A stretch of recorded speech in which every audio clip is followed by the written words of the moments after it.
like I said, with the principles being used broadly, any communication, any channel, it's increasingly important to make sure that your messaging is coordinated across your channel mix, right? You want to maximize that channel mix. You want to get it right. You want to make sure that the messaging across those channels is all synced up. We know digital adoption is increasing in the senior population. So again, if you haven't added that channel to your Medicare communications, you're leaving engagement on the table. Also, we've seen that for every channel you add, you lift engagement. So it's an even more compelling case to consider it. Something else to keep in mind when you're considering your channel mix is that print is a uniquely valuable channel for Medicare. As one of our best practices, we always recommend leading with print for seniors. It's a great way to prepare them for what's coming in those newer digital channels, especially if you're just introducing them for the first time. And it can be used before, during, and after any channel to reinforce messaging because it has the added bonus of familiarity and security. So net is print is a channel that seniors trust. So make sure you don't lose sight of it. And I'm just going to take a minute here and pause because I know I've given you a lot to think about. It's not always easy to shift approach and strategy, but I do want to be sure you leave today with something actionable from me, something you can use tomorrow if you wanted to get a sense of where you stand, where your opportunities are, and what kind of help you may need to capitalize on those opportunities. So this is the next slide here. I want you to think of every sentence as a chance for optimization. The example I have here is a letter. It's where we see a lot of plans struggle. And generally when I'm looking at a letter, I have a specific must-have list. And it is specific to letters, but it does overlap quite a bit with what I'm looking for in most member communications.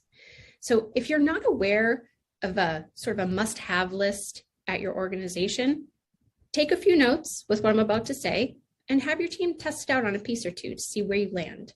What does it highlight for you? Are there opportunities available? And if you're looking at this and saying there's a lot going on here, I realize that. But typically when I'm initially looking at a communication, I'm just looking for 5 things. First, does it have a date? Second, does it mention the member's name before a plan or product name? Third, is there a clear and simple call to action, preferably with a value prop added as well? Is there a personal signature? And is there a PS? Now, these all sound very simple, but each one has an impact. And if you use them all together, it can be a big impact. So a date can increase open rates if it shows through an envelope, and it can create urgency, which is one of the behavioral science principles that I highlighted earlier. The member name is helpful for grabbing the member's attention up front. Show them that you know them. Make sure you're including that. The call to action is arguably the most important. We see communications all the time that ask members to complete way too many things and give them way too many ways to do it. So try to keep it to just 3 asks, no more than that, and give clear instructions for how a member can get it done.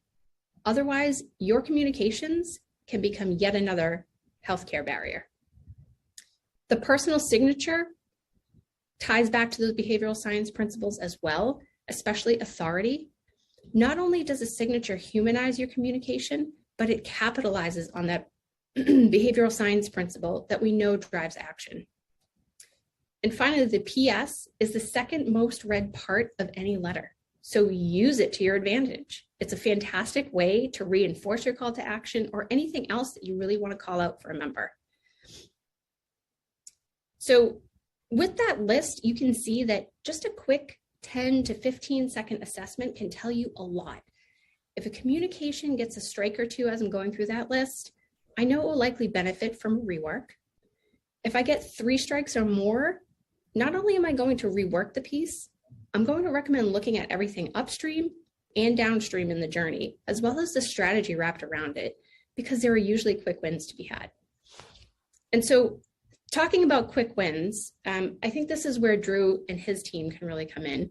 Sure. The goal that you guys have is to help think differently about some of those existing and underutilized engagement opportunities that you're already sending out. So I can pass the baton here, Drew, so you can take us the rest of the way.